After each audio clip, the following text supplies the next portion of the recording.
From what we can gather, you're a wasteologist.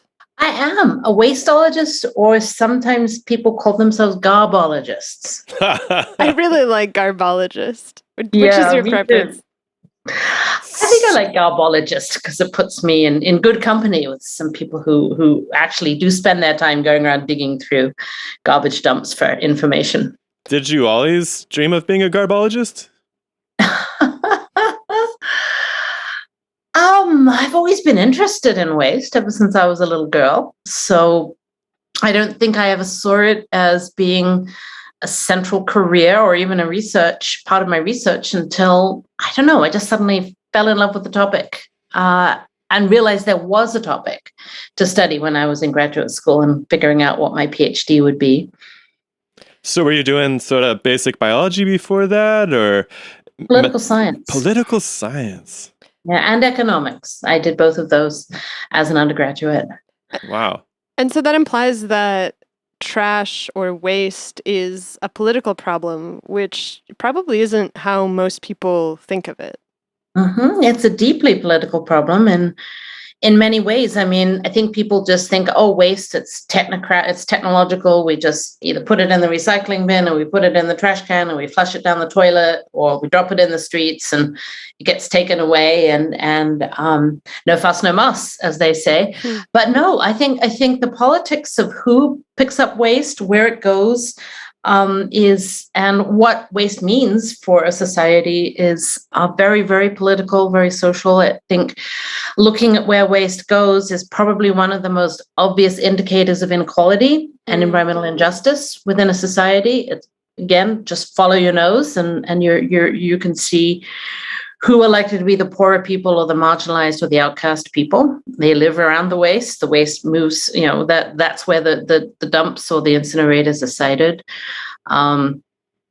Waste, what happens with waste can shape the fate of politicians. If people see waste piling up on streets, city mayors or even national governments can be overthrown, or at the very least weakened. It's a lot of it is highly political. And then waste regulation, some people claim that the reason we have city governments comes out of efforts to regulate or to stop organized crime controlling waste collection.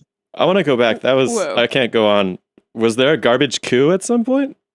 A garbage coup. Well, I can give a couple of examples. One is Margaret Thatcher, Prime Minister of Great Britain from 1979, very, very influential figure in the 20th century, certainly in the second half of it. And one of the reasons they say that she won over the Labour Party, where there'd been a lot of strikes, was there was a garbage strike and waste piled up in the streets, and it became a very, very visible symptom of what was wrong with the Labour government. And that ushered in the woman who was probably the central architect of cutting back of free market capitalism as a way to run countries and run politics. So that was quite significant. And you see the mayor of Bogota a number of years ago was overthrown as a result of a waste crisis. And the government of Lebanon was severely weakened, not overthrown, by a trash crisis a few years back, where they lost a contract with an international waste management company, and there was no one to pick up the waste. And that's all municipal waste? Like, this is stuff piling up in front of people's houses. It is, very much so, yeah. Has anybody thrown a coup over industrial waste? Nuclear waste, I think, and deeply hazardous waste have been the main problems. Have they led to that level of political change? Well, they're not as visible, but I think that certainly the impacts of nuclear explosions and testing definitely made us realize what nuclear energy waste, nuclear power waste could do. And I think hazardous waste has generated some significant political crises. Love Canal in the US and upstate New York in the 70s. I haven't heard of it. Oh, gosh, Love Canal. I mean, I have to think back to the basics. It was very, very critical at the time. And I think Love Canal was where I think there'd been a lot of dumping of chemicals and waste, and it came out through, I think, a lot of different health impacts. I mean, the funny thing is, Love Canal is sort of blurred in my mind with a lot of other sort of crises of the 70s, because hazardous waste was really becoming apparent that hazardous waste was being dumped in all sorts of places, and that led to Superfund regulation in the federal government, which is actually one of the few ways in which the federal government here is involved in waste, and one of the very few things that the Trump administration didn't really go after, in the way that it really cut a lot of different parts of the EPA, but Superfund retains a lot of support. Can you explain Superfund? Superfund is a particular form that provides funding and regulation for cleaning up old hazardous waste sites, of which there are many, where people have either from small, like dumping of sort of barrels of hazardous waste, to large-scale contaminated sites from factory facilities, from incinerator facilities. Things that take a lot of money to fix. Yep, expensive. Is an industry paying for a lot of that? Or does it come out of like government projects? It comes out of government funding. Yeah. Yeah. So was there a shift in the 70s towards a different treatment of trash? Because right now it seems like the most visible example of garbage is municipal garbage. Like you say, the stuff that piles up in the streets. There seem to be, I guess there's exceptions to this, but there seem to be fewer rivers that are catching on fire filled with, decaying industrial drums than ever before. Is that because there's less of that kind of pollution, or is it just better hidden? There's less. And I think there's much more attention paid to getting rid of it safely and effectively. I think the legal framework around hazardous waste and how people can be sued for dumping it is quite clear. That doesn't mean that doesn't happen.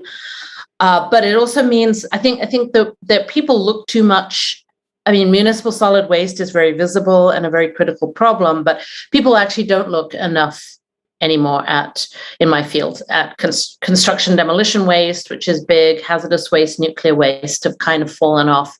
When I first studied waste, I was like, you've got to look at hazardous and nuclear. What's so interesting about the stuff that we throw out every day? That's not where the big money is. So it's sort of flipped since then. But it's actually still the case that I think around 70% of waste by volume is industrial. Well, that's a hard thing to track, because at some point, even municipal waste has industrial products. Or commercial products. Or commercial products, right? Yeah. And I think that's sort of some of the displacement to the consumer has been the waste from production is in sort of single-use objects. You just don't have that same level of industrial waste. So I think that's definitely part of it. But I think it's also things like nuclear waste have really fallen off the radar. I find my students are very unaware of the fact that we have not yet in the entire planet safely disposed of a single gram of nuclear waste. Not much to do with it. High level. Nope, not much. We could shoot it into space. That's been suggested. That seems like it could go sideways really quick. Someone told me that the hardest place to go is the sun in the solar system. Just physically speaking. Just physically speaking. So it would just probably lock it somewhere in orbit. Eventually it would crash back onto Earth. Sounds like a sci-fi novel waiting to happen. Or into our ship or something worse. Yeah, seriously. Yeah. And we already have enough space junk. So that's something that we don't want to add to that. What if you ejected it into the space junk and detonated it in low Earth orbit in order Two problems to at once. Get rid of the space junk? Well, it would get rid of some pesky humans as well. It would be very, very dangerous. Just thinking.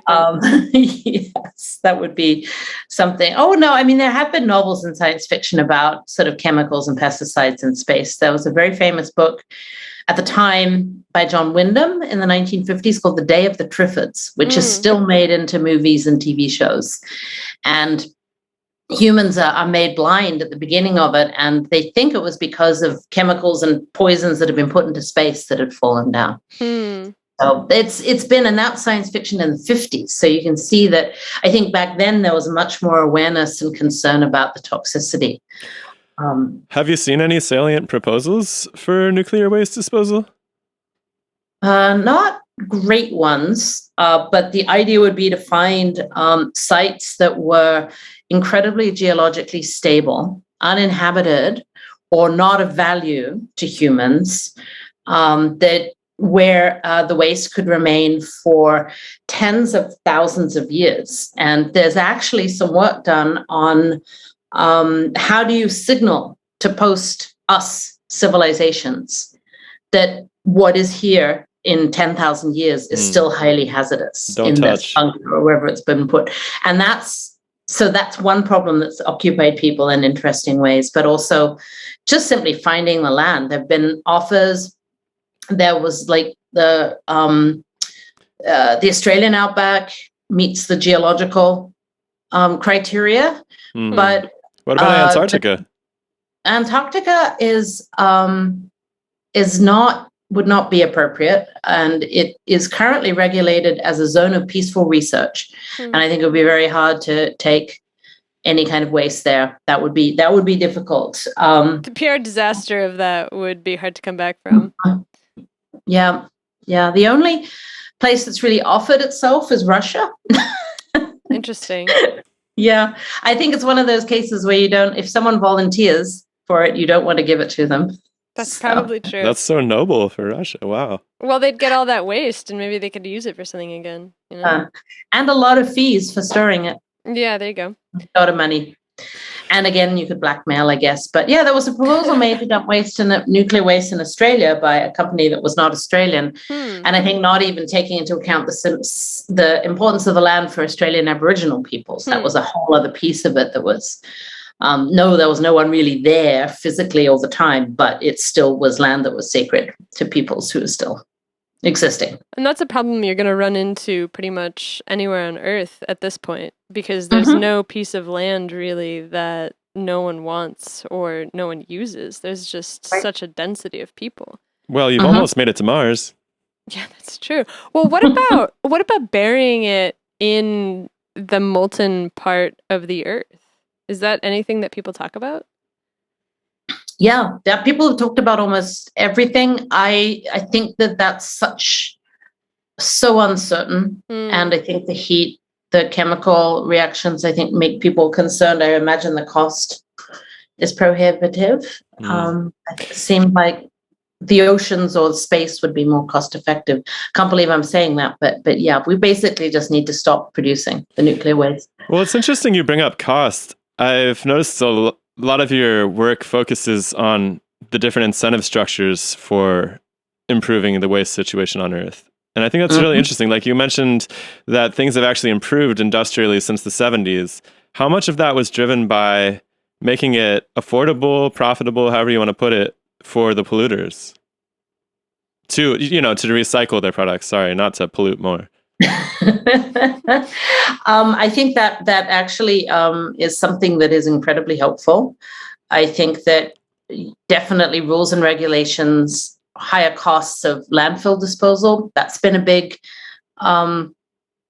effort around the world to increase tipping fees, landfill taxes, that sort of thing.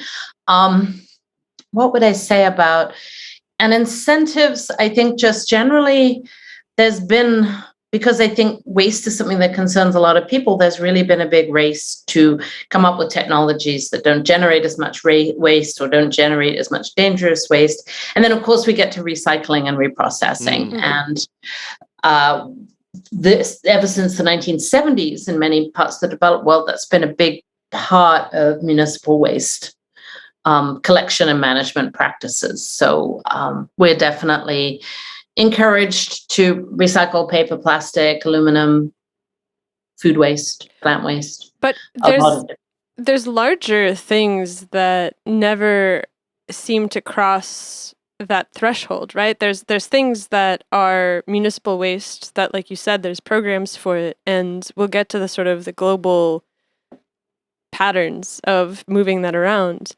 But the larger wastes of, let's say, houses that are only made to last for 30 years, 50 Mhm. years, or a house that someone's lived in for 100 years and no one wants anymore. Yep. What happens to all these things? What happens to these things in a country where the population is about to start declining significantly? Mhm. I wonder about that. We already have ghost towns throughout the United States and areas where people have just moved to the city, where there's no more farming, no more industry. It starts with the young people, and then there's only 2 people left, and it's that most of that just simply decays. I think there's a chance that as the demographic transition happens, we'll be left with many empty places that people don't want or don't want to use, which is a shame. That is something that, and you can take what's left of a 100-year-old house and probably do a lot with that. The wood and the bricks, it's probably quality material. You take what's left of, a mass-produced, prefabricated home, and there's maybe not much you can do with that because it is material that has just disintegrated over a relatively short period of time. And are these things just unrecyclable in terms of breaking them down into their constituent pieces and making something new, or they're just unusable in their manufactured forms? I think it's hard to break them down. Things like copper wire and all of those sorts of things, piping, those are all reusable. And those, once a house is deserted, people usually just often move in and take them. That was a big part in our financial crisis in the late 2000s when people deserted their homes, couldn't pay their mortgage. Either they took all of that with them or someone came through after the house was deserted and before the bank got to it to remove all of those. So those are the valuable parts. But I think you've got things like particle board or drywall that make up a lot of parts of houses that, though they're not in and of themselves toxic in the way that asbestos is, they still hard to reuse, break down. When they break down, there's a lot of particulate matter. It's still dangerous. So I don't know that we've really been consciously building with sustainable and reusable and safe materials. And valuable materials, it sounds like. Copper is valuable in a way that particle board isn't. Oh yeah, well that is totally taken and resold and reused. That is part of when you think in this planet we have formal sort of waste management programs. We also have informal waste management, waste pickers, which is most people in the other parts of the world. But in an informal waste economy in the United States, where you think, oh, everything's managed by government or by private firms, actually one of the more visible pieces of this in the late 2000s has been the people going around stealing or taking, I think, reappropriating. I don't think stealing is necessarily the right word. These metals that might have been left behind. But it's so, yeah, I think about that quite a lot, like what's going to happen to all these towns as we desert them. Are people going to live there? What is it going to be like? Is that going to be the affordable part of the country as all the cities become so unaffordable?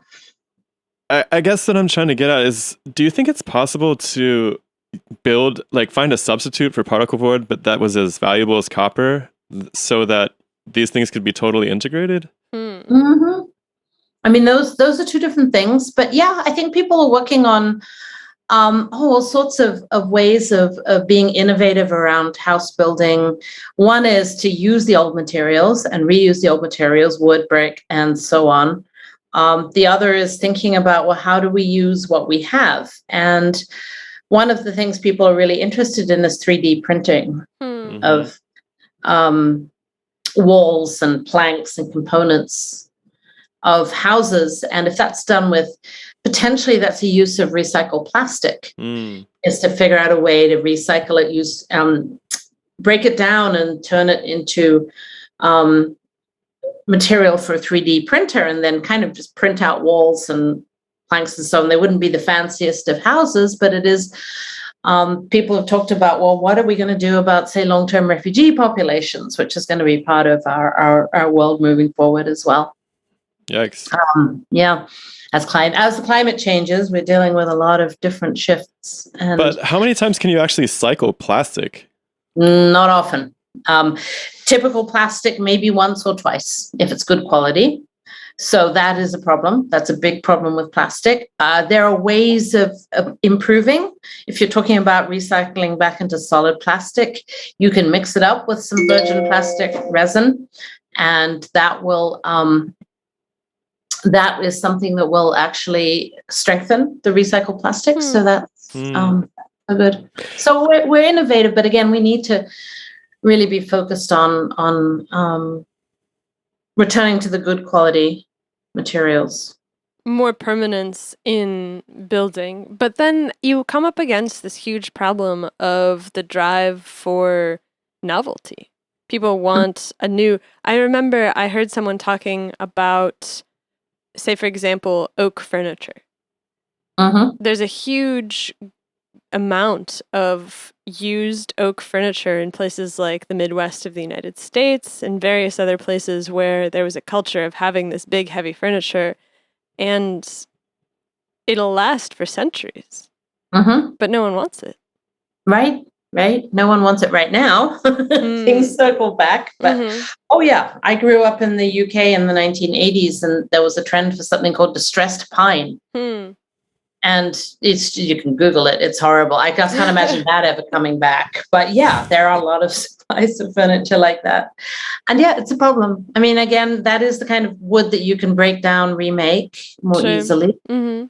So that's there. But what about like biopolymers, or can these 3D machines be loaded with stuff that could easily be turned back into the earth? Or I like the idea that your house just starts to decay at some point, and it's just like, well, time to build a new one. You got to water it. Yeah, exactly. Yes, biological materials are not a bad idea. I mean, that's kind of how a lot of the world has built housing. I mean, wood is one example, but you can certainly use something that is potentially more immediately compostable over time. Well, like mud brick, right? Even that. Yeah. Mud brick is cool. My parents lived in a mud brick house for a number of years that they built themselves. How was that? It was very insulated. Very warm. A rousing endorsement. Quite warm. A little hard to maintain. You have to really have some skills there. It's a great building material. It's cheap. Should not be used anywhere where there are earthquakes. They were in Australia, not an earthquake zone, but it's a pretty good building material. And I've also heard of someone suggesting that you can shred old plastic bottles and use them as kind of you sometimes need a sort of leavening or a lightening agent in mud bricks. So someone was putting that out as a possibility. People often use straw for that. So it would be an alternative. So building is, because construction and demolition waste is the largest waste stream, the heavier in terms of weight and volume. So there's a lot to be thought about there. It's like sort of concrete, cement, sort of rubble that can be broken down but is expensive. That process, if it were effective, would save a lot of money and greenhouse gases and all of that fun stuff. And is there a lot of attention being paid to this right now, or do you think that it's still some way off before it becomes urgent enough to become widespread? I think it's still some way off. I don't think people think of housing problems in terms of waste, but as in terms of building houses that are better for combating climate change, or more insulated. You don't need as much air conditioning.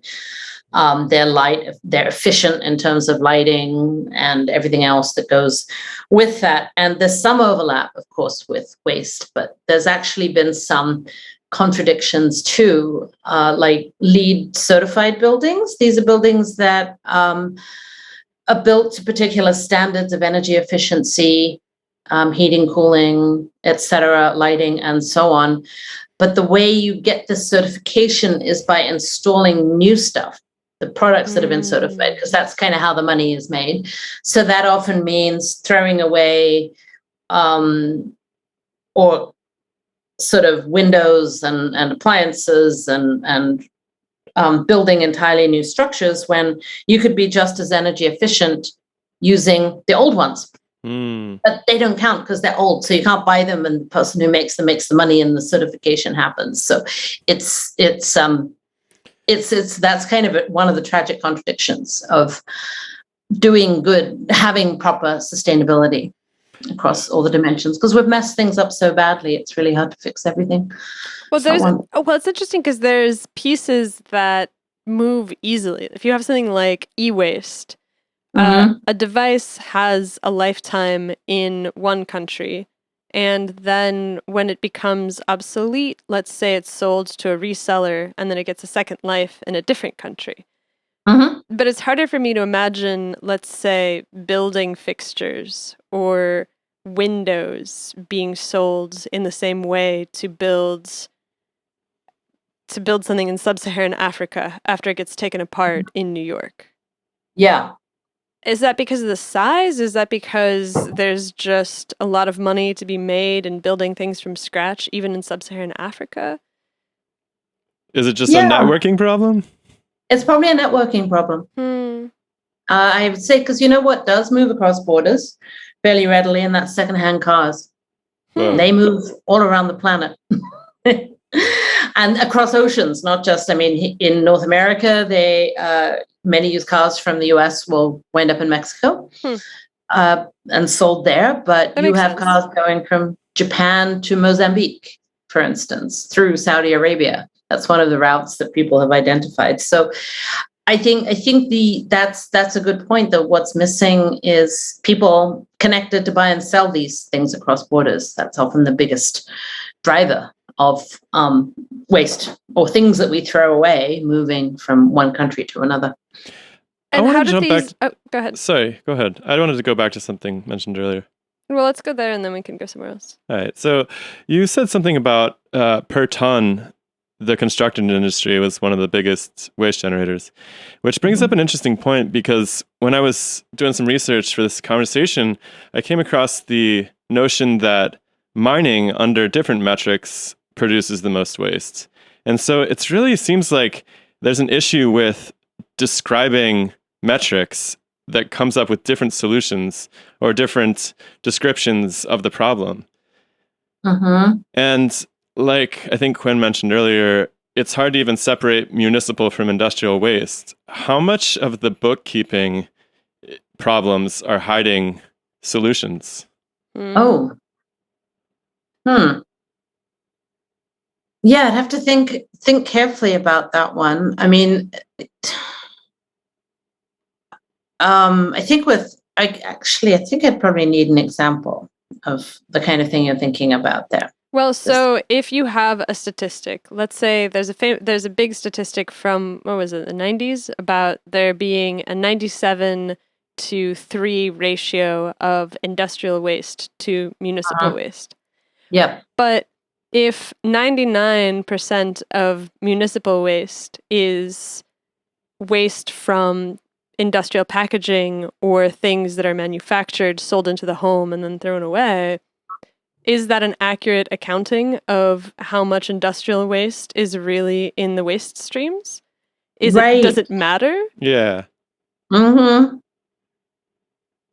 do think, I think sort of parsing this out is one of the fascinating parts of being someone who studies this, because I got a garbologist. I got really, there's a chapter in my book, which is just simply the definitional chapter. Like, what is a waste? Look at the waste streams. That took me over a year to write. It was the hardest chapter. I was doing other things clearly, but it was the hardest chapter to figure out, how do I write about what is a waste and how they're categorized? Because there are categories that exist from policy standpoint. So municipal solid waste is defined by where it's produced and who picks it up. But industrial waste is something very different. It's picked up in different ways. It comes from, and again, there's an overlap between your thinking. People tend to separate out, and I think this is possible in developed countries, that you've got your zones where people live and offices, and then the zones where there's big factories. And so you can separate it out. But in most parts of the world, and I think increasingly everywhere, where people live and where they work in offices is now also workshops and things where things are made, clothing and appliances and so on. And that gets shipped. I mean, that waste is industrial, but it kind of gets picked up in non-industrial by the sort of the local waste companies. So I think it is really, even from a policy standpoint, how you kind of figure out who picks the stuff up, where it's taken to, and how it's dealt with is very blurred in real life. And then when you start to think about, well, what's got an afterlife, what doesn't, what can be recycled, what shouldn't be, it starts to get really, really interesting, but also really, really hard to parse out. So I think basically there is kind of a sticking to these categories that are policy driven, which can be less helpful, especially as you start to think about waste as not something that is just taken away and thrown away, but something that is also contains a lot of value. Because then you've got to start asking, where does it go? Who buys it? Who sells it? Who gets the value? Who owns it? That's another whole critical piece about waste. And your solution set starts to evolve at that point, because you're really talking about manipulating markets or connecting buyers to sellers. Well, this is even larger, because the question of who owns it is a question of rental versus legal ownership, right? Where you see this with digital stuff on Earth, where it's possible to buy a digital copy of something, but you never really have the full rights to the digital copy. It can be removed from you at any time. Oh, yeah. And there's a lot of, I don't know, I'm not sure if you saw this. I think it was a World Economic Forum video where they were talking about what the world was going to look like after the COVID pandemic. And there was a phrase that was, "You will own nothing and be happy." And, that's rich. right? Exactly. And so you're in the World Economic Forum, okay. And we will own everything. But to Yes, exactly. Let me just precisely what has happened.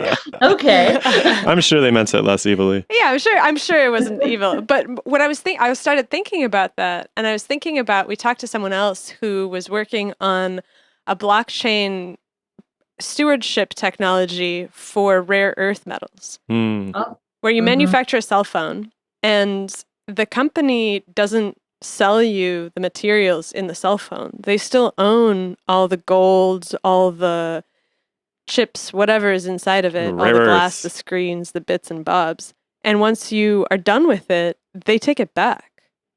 And so when you say, like, who owns the waste, it seems like there might be this move towards centralizing ownership as a side effect of the immense problem of waste. There's not really a question in there. I'm sorry. No, that's, I mean, because that's how people are thinking about a lot of waste management practice, especially around plastics, because we call it extended producer responsibility. So to somehow make the people who produce the plastics pay into a fund to recycle or deal with the plastic safely. And the idea being they're paying enough to incentivize switching out of disposable plastics, or they literally have to take things back, like electronic appliances. And right now that's voluntary. So I own this laptop, but Apple could decide, oh, we're just essentially renting it to you and we'll take it back and take the pieces. And yeah, I mean, that is something that people, that particular notion, I think, is also a little problematic. I think that also feeds into the fact that we're not shown how to repair our things anymore. That knowledge is privatized. Then we lose control. And not that I can disassemble this computer, but I've had computers that I could sell on or have someone fix or pull out and because it was mine, that was easy to do. But I think this is, it is this concentration of power. I mean, you think about the music. I was scrolling through Spotify for one of my favorite songs yesterday, and it had been yanked. And at some point, it's going to appear back. But I'm like, Spotify is free, but if the same thing happened on iTunes for the same song, I paid 99 cents for that, or $1.99, however much it was at the time. What do you mean I don't own it? It's a really big shift in how people think about things. And then, sort of the stuff you put out on the sidewalk, that I think in some places that doesn't belong, that can be public. People can come and take it legally, as long as it's not on your public property. I think that's sort of a legal principle. Like if you've left some incriminating documents in there, the police can come and take that without a warrant because you left it out on the sidewalk in your trash. So that's yet another ownership model that is historically true and useful. But yeah, I think extended producer responsibility is really interesting and can be highly problematic, and it can be highly useful. It just depends on how it's done. But like so many technologies on Earth. Yeah. I mean, I remember the days when we didn't own our phones. At least this was true in the UK. Our landlines in Australia, we rented the equipment from the company, and you rented it for years and years and years and years and years, and you wound up paying them like several $1,000s over the course of the appliance's lifetime. Whoa. And that was, of course, some people really benefited from that. Is that still the case? No. Not anymore. It was when I left England. I remember when I moved to the US. I was totally appalled by the fact that AT&T, whoever it was, didn't provide me with a phone, that I had to go out and buy it. That was a huge culture shock moment, but I got over it. You're like, this is actually several $1,000s cheaper than I would have paid otherwise. Yeah, exactly. So what are you working on right now? I'm trying to pull together a bunch of projects. I am still working on how waste travels globally and what's happening to global recycling chains, especially plastic, once China stopped waste entering its borders. But I'm also working on some very local stuff, like how the city of Berkeley is enacting measures to reduce single-use foodware and littering. And I'm also working on a paper on disaster waste, which is a new project that I'm hoping to get off the ground, and thinking about how are we going to cope? What do we do? How do we think about all the stuff that's left after a war, an earthquake? But in my field, because I teach in global environmental politics, it's waste from climate change events like hurricanes, fires, floods, that are increasingly growing in scale, and how often they occur. And so what do we do with that waste? What does it mean? What does it symbolize? And again, that kind of goes back to both dealing with it, trying to figure out what's valuable, who owns it, what we do with it. It's often a real mix of hazardous waste and maybe human remains as well. So it becomes very powerful and important, but we don't really know what to do with it. And just as a symbol of how, we're just of sort of deterioration as a society, that we just have all of this stuff that we can't deal with. We're unraveling at such a rapid pace that we just can't cope with what's left behind, which is a terribly depressing thing to say. But that's sort of how I've been thinking about it, and in manifesting as not just a practical problem, but a broader cultural and social political problem as well. Do you think that it reflects on a broader inability to deal with things past their point of usefulness? It seems like there's a cultural tendency, like old people are treated the same way that, say, old houses are in some ways. Which is a heavy thing to say, but it is that, I think there's a strong strain of thought that talks about, like refugees too, climate refugees. There's this notion that, they're just kind of, we don't want them, they're disposable. And it is pretty scary. And I think I think the connections that garbologists make can really highlight these social inequalities and global problems as much as, again, the garbage we put out on the streets. But I think disasters can lay bare existing problems as well. Like who's affected by disasters the most, who gets displaced from wherever it was they were living, so that brand new condos, flood safe, can be put up. That's waste. What do we learn about what was going on? I think that let's say Hurricane Florence a few years ago in the Carolinas, where it's a big area of industrial pig farming, those huge lots that are just so cruel and so horrible, were destroyed in the hurricane. And so you had these floods, but there were also this horrible, huge toxic mass of not just pig carcasses, but also the antibiotics and all the medications and things that have been used to, grow those pigs to meet sort of our demands for cheap meat. And that is really, so I think that sort of waste, the revelation of waste and debris, tells us a lot about what's been going on beforehand and how. And is there some way to look into history in order to be able to chart a path forward? Like, is this a crisis that humans just arrive at a certain point of density and development, and they just have found ways to get through? Or is this a really unique moment in Earth history? Yeah. Well, we're at an interesting place. Yeah, I think we've reached a very fascinating juncture in that you've got very high awareness in a lot of parts of the world about we can't do this, we can't keep doing it, we've got to reduce, we've got to have zero waste, we've got to redesign products, we've got to figure out ways of reusing what we throw away, and that's become really important, I think, in a lot of cities and places with some powerful opponents, but it's still important. So, well, it seems really important with the consumers, for sure. Yeah. But if most of the waste is coming from the industry, how do you make it important to them? Oh, well, again, you make it economically important if they can reproduce things at the same cost, then you've got more incentive to recycle.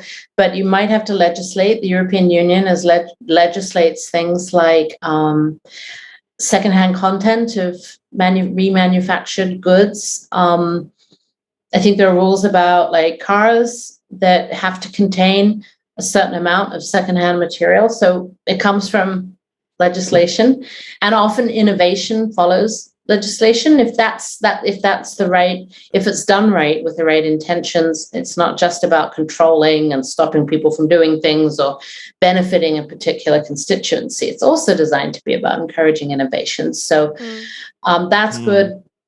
Design can make things more functional. I mean, I do have a sort of more positive view of human nature when I can, and that is, I think that humans feel instinctively that throwing a lot of stuff away is not good. So you place that on the level of instinct? But like deeply ingrained norm, potentially instinct. I'm not a psychologist. Sure. So I'm more comfortable actually saying it's kind of like a norm that has been part of human history. Throughout human societies have not been hugely wasteful in the way that we are today. So what happened? I mean, so like you say that there's a greater awareness now than there ever has been in the history of waste. But it seems like this is a worse problem than it's ever been before as well. Yes. So what happened? That's the contradiction, because the flip side is that we've got like ever increasing volumes of waste in a society that's caught up in just the culture of disposability. And I also think you've got transitions happening in other parts of the world. Urbanization carries with it a shift away from waste, types of waste that people traditionally have used or throw away, to like these vast volumes of plastic and paper and so on. And I mean, it sounds really deterministic to say, oh, everyone moves into a city and suddenly they're just using plastic and non-biodegradable substances. But I think that what we don't have there is the infrastructure to pick it up. We don't have good alternatives. So I think we've got this sort of these two things kind of colliding, and I'm not quite sure which way it's going to go. Well, it's interesting. I totally agree that the humans seem to really want to live clean. and like this culture of disposability is losing popularity. But there's also this other thing that's not really human, right? Which is the need for growth. And this, like from an economic standpoint, from a financial standpoint. Or even beyond that, just a love of convenience. Well, it's the wallet, it's the pocketbook. So it's like these large people are just, people have their money in index funds. They're just going to support whoever's making them money. And so the corporations are driven not really by a human concern so much as by this incessant need to grow. Yep. Yes. I mean, you see that this is why we have planned obsolescence in the electronics industry, because nearly everyone on the planet has a cell phone now. There's no way you can expand sort of laterally. So to make money, you've got to continuously require people to buy the new cell phone every few years, for instance. And that's a very exploitative business model. And it's a feedback loop, because people then invest their money in the stock market, which is just being pushed around to whoever's making the most money. And you kind of lose the human thread. Right. People are distanced is a word that I like using a lot, that we're distanced both geographically from, say, where our food comes from, where our waste goes, but we're also distant sort of psychologically. A lot of things are no longer visible to us. You press a button and your money is transferred from one thing to another, or you press another button and something arrives from Amazon the next day, so you don't need to go out and shop for it. And there's also the illusion of being a responsible recycler too, right? Where you have your bin and you put your things in the bin and someone's going to come and take it and it's going to be okay. But you mentioned that there's been a significant change in the way that recycling moves around the world. Yeah. The markets that we had overseas for the plastics that we were not recycling at home and could not have closed off. So in the US, for example, and other industrialized countries, we're now having to really deal with a massive pileup of plastics that would have been sent overseas. And some more of them might have been dealt with under bad conditions, but it was a market. And now we don't have that. So plastics are things we think we're putting in the blue bin and doing good things with aren't necessarily going at all. And it's unclear how much was being recycled in the first place. It turns out the statistics I see are that 9% of plastics get recycled in the US. And I think it's probably quite a bit less than that now that China's no longer taking it. So do you see that there's a shift coming because of this pressure, or are you less hopeful about it than that? Right now I'm less hopeful. Uh-oh. I go through phases, but I think what we can't do is control everything. And one thing that's happened is the price of oil, which has collapsed. And that means that virgin plastic is a lot cheaper than creating secondary plastic from recycles. Because of shipping costs? No, just simply the cost of recycling plastic is much more, like taking used plastic and turning it into secondary content for, like, I don't know, Coke bottle or something like that, is much higher now than actually just manufacturing it from What oil. Is that? How's from manufacturing from oil? Because it's a dirty process, right? Like there's a lot of pollution that comes out of it. There's probably a lot of taxes. Yep, it affects low income communities and communities of color very badly. I mean, I think that argument is one of the most salient against plastics. Is they're not. Waste is one big problem, but what happens in their manufacture is a really big one as well.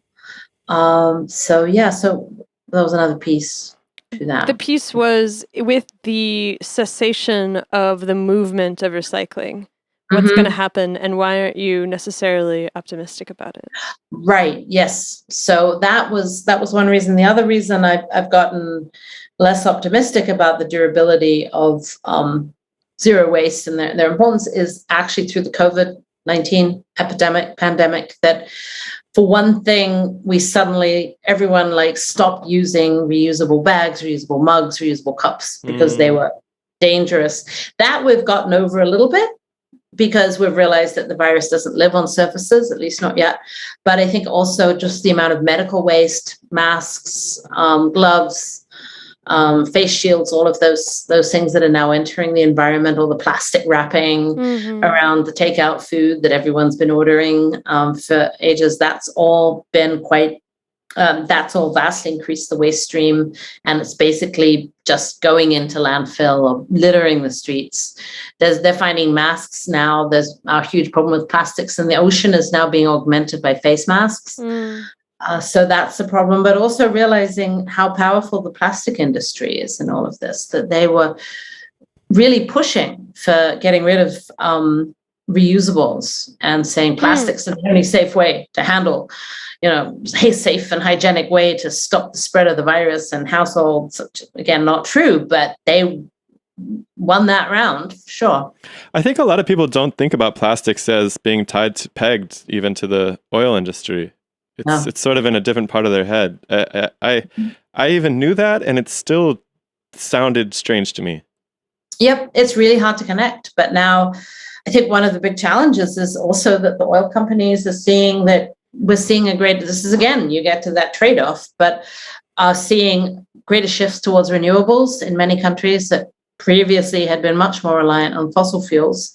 So there's been a push towards the petrochemical side of the sector, which means plastics manufacturing, among other things. So that's unfortunate, very unfortunate. And so what does the future holds? Because this paints a very dark picture for humans sinking in a morass of plastic waste and all of these. Yeah. And I know that it can be very hard to be optimistic. But it can be. I try and be. But what's a best case scenario? Like a realistic scenario. Best case scenario.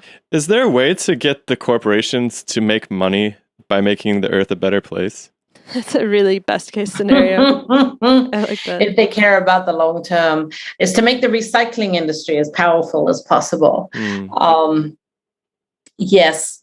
Well, I think part of it is really realizing this, the extent of this problem, and empowering the notion that waste can be valuable, and empowering and protecting the people around the world whose job this is, whose livelihood it is, but it's still dangerous and still precarious.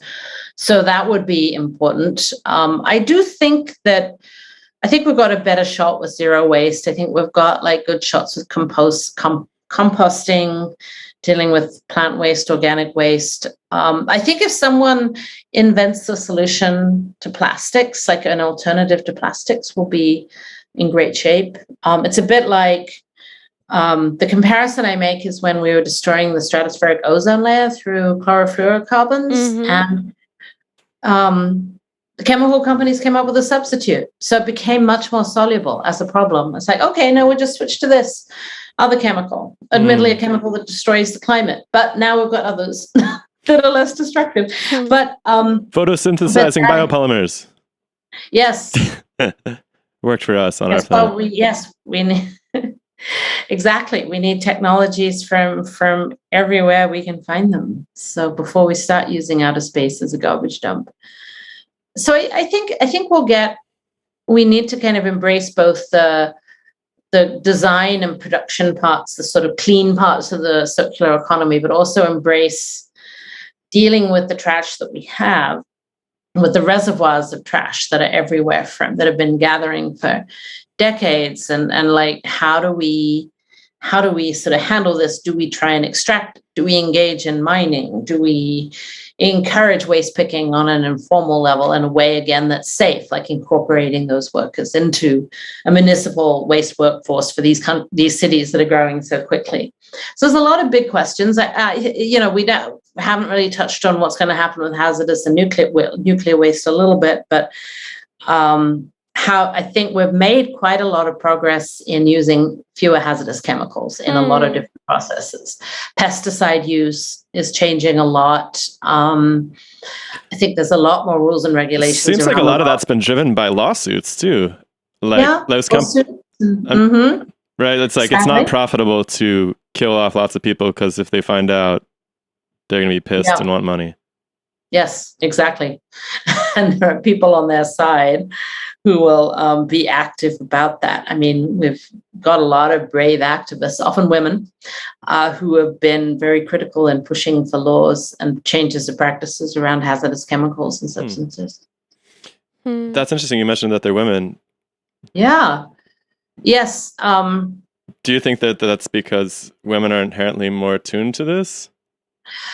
Oh, what would I say to someone visiting the planet about that? I think that Is this a sexual dimorphism? I think that the structures of our society have meant that women are more likely to be the primary caregivers of the children, as well as often holding exposed low-wage jobs. So I think they both have that awareness of children's health and their own health. I think women have cancers like breast cancer, ovarian cancer, that are very visibly triggered. We're much more aware of how they're triggered by outside chemicals, and those sorts of cancers are more visible than male cancers. But I think, yeah, there's sort of an element of caring that you might say women have more. But I think it has to do with the way that patriarchal structures have made women more vulnerable, and children are vulnerable, and women are often the primary caregivers for the children. So I think that's partly why. Listen to your ladies, man. Dudes. Boys. Yes. Well, it's been really wonderful to talk to you. Do you have? Yeah. Did you have all your questions answered, Quinn? I mean, I even as we're sitting here talking, I have a whole well of questions, but I think that they might be left better for another conversation after I've had a moment to gather my thoughts. I'm particularly curious about the movements of hazardous waste, the movement of electronic waste, the way that a new generation of electronic devices is going to create totally new streams of hazardous waste that humans haven't dealt with before. I'm obsessed with the idea that the crisis on the planet is largely due to the prevalence of hazardous chemicals that have been leaked into the environment, perhaps at some steady level, and they've combined and recombined into something that's an even more toxic soup than it started, but there's no data on it. And so I feel like there's this quiet crisis that is hidden under the concern for carbon dioxide levels, but in reality is just threatening the stability of all of life on Earth because of these things like reproductive cancers and colon cancers and what's in the food supply. And so it's a huge, huge field. I guess fundamentally my question is this. Do you feel like the solutions for this are political in nature? Like, you're a political scientist who studies waste. Are the solutions political? Yeah. I mean, I would say they're all political, but I would say, yes, there's an element. We have made so many advances in our understanding of plastics and their long-term health impacts across ecosystems and into humans. I think finding out that there are microplastics in our blood, in our feces, has been really quite shocking. And I think that's something that galvanizes opinion. So we have those technologies, and I work in an interdisciplinary field with environmental scientists and political scientists. And you've always got to think about, well, you've got these great solutions, but they're not just picked up and implemented. There's still more barriers, but also opportunities politically, excuse me, that you have. And then you have to think as you move forward, well, how do you defy the powerful interests who don't want you to stop using plastics? So how do you create?